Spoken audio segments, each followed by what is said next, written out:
ഇപ്പോൾ അറിവിൻ്റെ പാഠപുസ്തകം തയ്യാറാക്കി അവതരിപ്പിക്കുന്നത് വല്യശാല രാജു. എഡിറ്റിംഗ് ശബ്ദമിശ്രണം ബോണി ജെ ബേസു.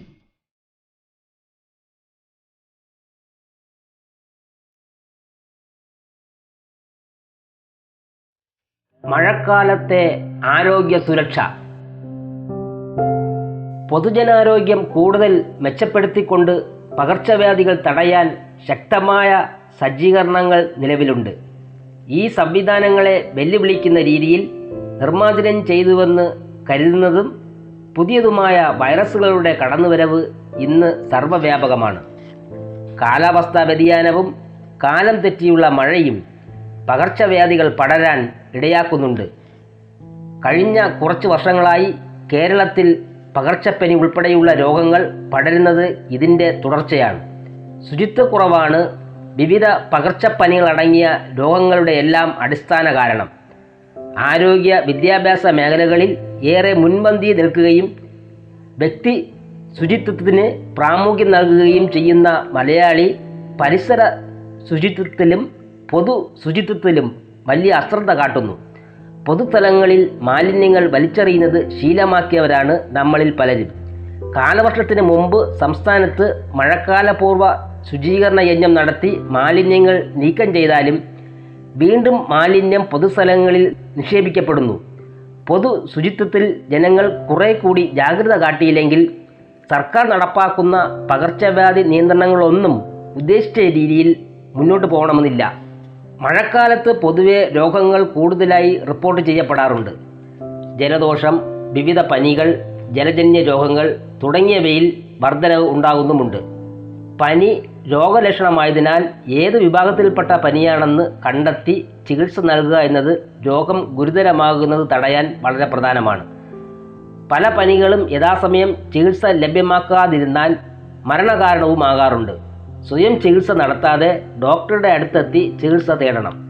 രോഗബാധിതനായ ആൾ ചുമക്കുകയോ തുമ്മുകയോ ചെയ്യുമ്പോൾ വായുവിലെത്തുന്ന കണങ്ങളിലൂടെ പകരുന്ന പനികളായ കോവിഡ്, H1N1 തുടങ്ങിയവ മഴക്കാലത്തുണ്ടാകാനുള്ള സാധ്യത കൂടുതലാണ്. ഈർപ്പം കൂടുതലുള്ള കാലാവസ്ഥയിൽ വൈറസ് അന്തരീക്ഷത്തിൽ കൂടുതൽ സമയം തങ്ങി നിൽക്കുകയും പകരുകയും ചെയ്യും. വീടിന് പുറത്തു പോകുമ്പോൾ മാസ്ക് ധരിക്കുക. തുമ്മുമ്പോഴും ചുമയ്ക്കുമ്പോഴും തുവാല കൊണ്ട് മൂക്കും വായും മറയ്ക്കുക. കൈകൾ ഇടയ്ക്കിടെ സോപ്പും വെള്ളവും ഉപയോഗിച്ച് കഴുകുകയോ സാനിറ്റൈസർ ഉപയോഗിച്ച് അണുവിമുക്തമാക്കുകയോ ചെയ്യുക തുടങ്ങിയവയിലൂടെ രോഗബാധ തടയാനാകും. പനിയുള്ളപ്പോൾ കുട്ടികളെ സ്കൂളുകളിൽ വിടാതിരിക്കുക. ജലദോഷമുള്ളവർ വീടിനുള്ളിലും മാസ്ക് ധരിക്കുക. പൊതുസ്ഥലങ്ങളിലും തിരക്ക് കൂടിയ സ്ഥലങ്ങളിലും പോകുന്നത് കഴിവതും ഒഴിവാക്കുക തുടങ്ങിയവയിലൂടെ പകർച്ചപ്പനിയുടെ വ്യാപനം ഒരു പരിധിവരെ നമുക്ക് തടയാനാകും. H1N1 കോവിഡും ചെറിയ കുട്ടികൾ, പ്രായമായവർ, ഗർഭിണികൾ, മറ്റ് രോഗബാധിതർ എന്നിവരിൽ ഗുരുതരമാകാൻ സാധ്യതയുള്ളതിനാൽ പ്രത്യേകം മുൻകരുതൽ സ്വീകരിക്കണം. മഴക്കാലത്ത് കൂടുതൽ വരാൻ സാധ്യതയുള്ള ഒരു രോഗമാണ് എലിപ്പനി.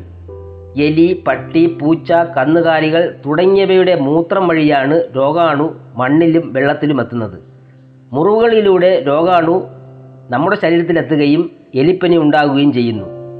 വയലിൽ പണിയെടുക്കുന്നവർ, ഓട, തോട്, കനാൽ, കുളങ്ങൾ തുടങ്ങിയവ വൃത്തിയാക്കുന്നവർ, കെട്ടിട നിർമ്മാണ തൊഴിലാളികൾ, കന്നുകാലി പരിപാലനത്തിൽ ഏർപ്പെടുന്നവർ, കെട്ടിക്കിടക്കുന്ന വെള്ളത്തിൽ മീൻ പിടിക്കുന്നവർ തുടങ്ങിയവർക്ക് എലിപ്പനി പിടിപെടാനുള്ള സാധ്യത കൂടുതലാണ്.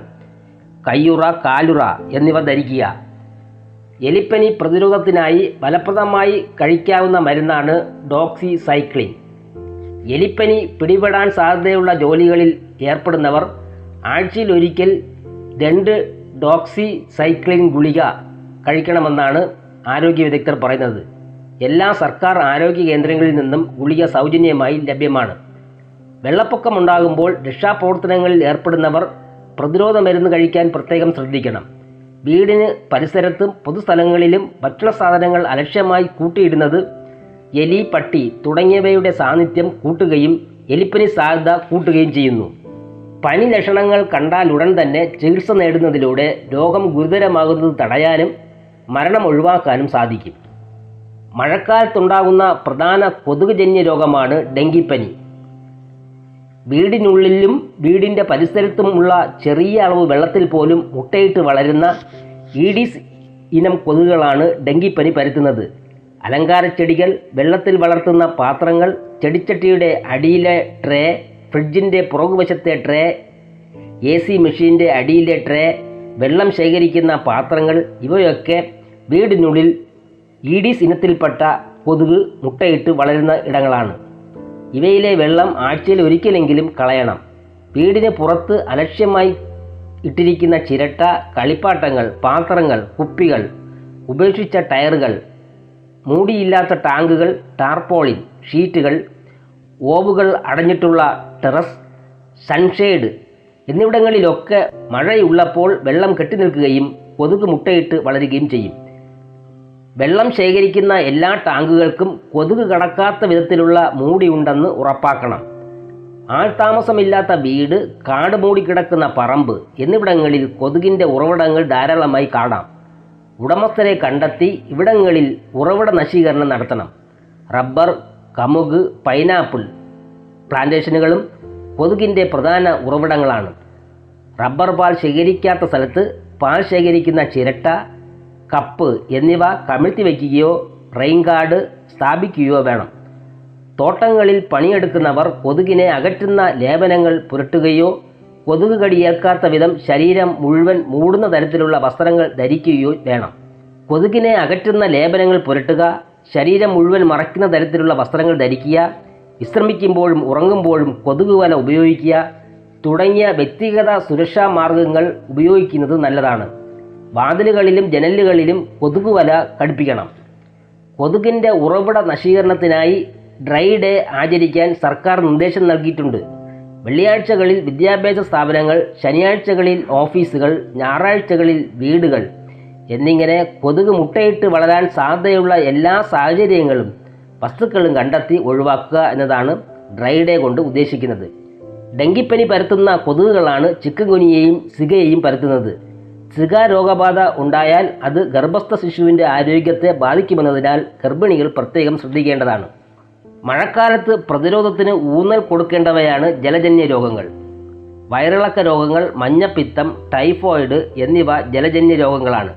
ഇവയെ പ്രതിരോധിക്കാനായി കുടിവെള്ളത്തിനായി ഉപയോഗിക്കുന്ന ജലസ്രോതസ്സുകൾ കൃത്യമായ ഇടവേളകളിൽ ക്ലോറിനേഷൻ നടത്തി വെള്ളം ശുദ്ധീകരിക്കേണ്ടതാണ്. മഴക്കാലത്ത് പ്രത്യേകിച്ച് തീവ്രമായ മഴയെ തുടർന്ന് വെള്ളപ്പൊക്കമുണ്ടാകുന്ന സന്ദർഭങ്ങളിൽ മലിനജലം കുടിവെള്ള സ്രോതസ്സുകളിൽ കലരുന്ന സാഹചര്യങ്ങളിൽ ആരോഗ്യ പ്രവർത്തകരുടെ നിർദ്ദേശപ്രകാരം സൂപ്പർ ക്ലോറിനേഷൻ നടത്തേണ്ടതാണ്. കുടിവെള്ള സ്രോതസ്സുകളിലേക്ക് മാലിന്യങ്ങൾ കടക്കാതിരിക്കാൻ ചുറ്റുമതിൽ കെട്ടുക. തിളപ്പിച്ചാറിയ വെള്ളം മാത്രമേ കുടിക്കാവൂ. പഴങ്ങളും പച്ചക്കറികളും ശുദ്ധജലത്തിൽ നന്നായി കഴുകി മാത്രം ഉപയോഗിക്കുക. ആഹാര പദാർത്ഥങ്ങൾ അടച്ചു സൂക്ഷിക്കുക. ആഹാരം പാചകം ചെയ്യുന്നതിനും ഭക്ഷണം വിളമ്പുന്നതിനും കഴിക്കുന്നതിനും മുമ്പ് കൈകൾ സോപ്പും വെള്ളവും ഉപയോഗിച്ച് വൃത്തിയായി കഴുകുക. മലമൂത്ര വിസർജനം ശൗചാലയത്തിൽ മാത്രം നടത്തുക. മലമൂത്ര വിസർജനത്തിന് ശേഷം കൈകൾ സോപ്പ് ഉപയോഗിച്ച് കഴുകുക തുടങ്ങിയവയിലൂടെ ജലജന്യ രോഗങ്ങൾ ഒരു പരിധിവരെ തടയാനാകും. തുറന്നു വച്ചിരിക്കുന്നതോ പഴകിയതോ ആയ ഭക്ഷണ സാധനങ്ങൾ കഴിക്കരുത്. വീടിന് പുറത്തുനിന്ന് ഭക്ഷണം കഴിക്കുമ്പോൾ വൃത്തിയുള്ള ഇടങ്ങളിൽ നിന്ന് മാത്രം കഴിക്കുക. ശീതളപാനീയങ്ങളിൽ ഉപയോഗിക്കുന്ന വെള്ളം ശുദ്ധമാണെന്ന് ഉറപ്പാക്കുക. ഐസ് ശുദ്ധജലത്തിൽ തയ്യാറാക്കുന്നതാണെന്നും ഉറപ്പുവരുത്തേണ്ടതാണ്. വീടിൻ്റെ പരിസരത്തും പൊതുസ്ഥലങ്ങളിലും ചപ്പ് ചവറുകൾ കുന്നുകൂടാതെ ശ്രദ്ധിക്കുക. മാലിന്യങ്ങൾ തരംതിരിക്കുകയും ജൈവമാലിന്യങ്ങൾ ശാസ്ത്രീയമായി സംസ്കരിക്കുകയും ചെയ്യുക. വ്യക്തി ശുചിത്വവും പരിസര ശുചിത്വവും പാലിക്കുക എന്നത് ജലജന്യ രോഗങ്ങളുടെ പ്രതിരോധത്തിൽ അനിവാര്യമാണ്.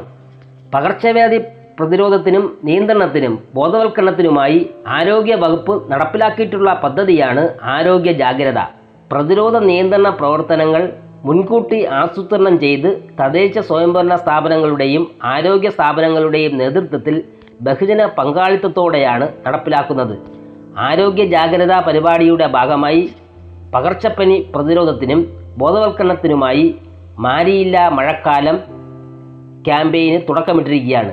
വ്യക്തി ശുചിത്വം, ജലശുചിത്വം, ഭക്ഷണ ശുചിത്വം, പരിസര ശുചിത്വം എന്നിവ പാലിക്കുന്നതിലൂടെ നമുക്ക് രോഗങ്ങളെ പ്രതിരോധിക്കാനും നിയന്ത്രിക്കാനുമാകും.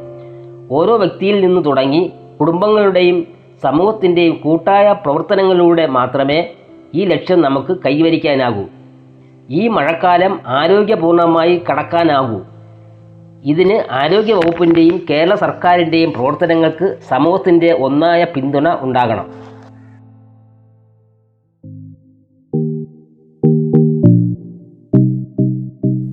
ഇതുവരെ കേട്ടത് അറിവിൻ്റെ പാഠപുസ്തകം. തയ്യാറാക്കി അവതരിപ്പിച്ചത് വല്യശാല രാജു. എഡിറ്റിംഗ് ശബ്ദമിശ്രണം ബോണി ജെ ബേസ്.